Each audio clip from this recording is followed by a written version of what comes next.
Қайырлы күн баршаңызға. Бүгін біз жұмыртқа мен ірімшік қосылған макарон дайындаймыз. Запеканка түрінде болады. Видеоны соңына дейін қараңыздар. Ең алдымен қайнап тұрған суға тұз қосамыз, макарон қосып пісіріп аламыз.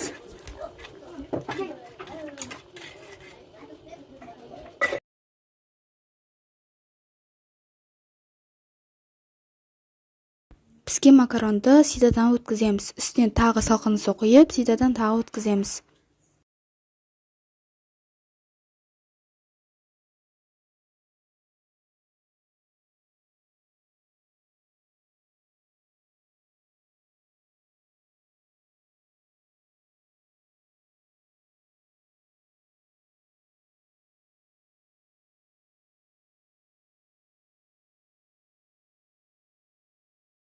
Ірімшікті үккіштен өткізіп аламыз.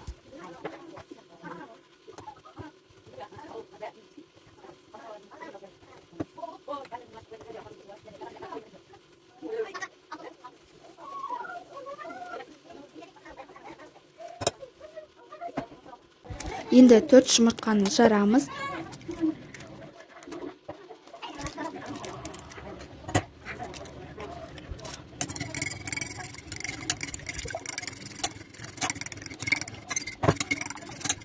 Үстіне жарты чай қасық тұз қосып араластырамыз да макаронның үстіне құямыз. Ірімшікті үккіштен өткізіп қосамыз, бәрін жақсылап араластырамыз.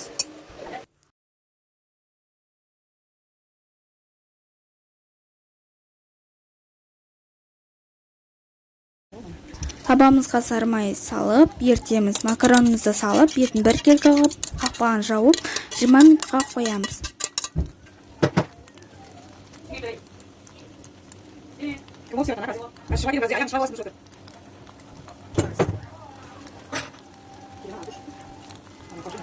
Жан-жағын ашып аламыз да, тәрелкенің көмегімен теріс аударып, қайтадан табамызға салып, бетіне ірімшік сеуіп, 10 минуттай пісіріп аламыз.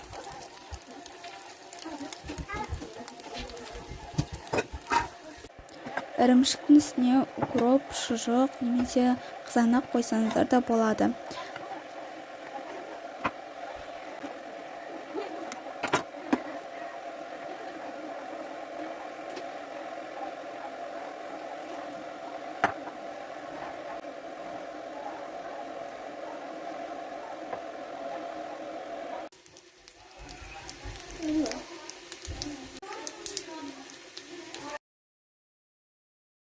Мінекей өте дәмді запеканкамыз дайын.